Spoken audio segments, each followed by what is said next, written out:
Kolossense 3 vers 12. Julle is die uitverkore volk van God, wat hy baie lief het.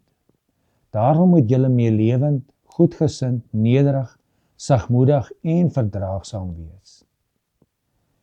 Jesus het mense raak gesien wat ander misgekyk het.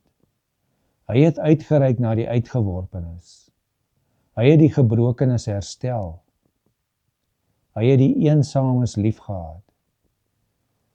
Wanneer ons aan Jesus behoort, begin ons mense sien soos hy hulle sien.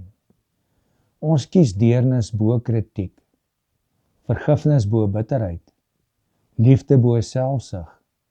Mag ons hierdie week die karakter van Jesus weerspieël, want ons behoort aan hom. Kies hierdie week een persoon wat jy doelbewus gaan aanmoedig, ondersteun of vir wie jy gaan bid. Jesus, vorm my hart om soos u hart te wees. Help my om mense raak te sien, lief te hê en met deernis te behandel, soos u dit doen. Amen.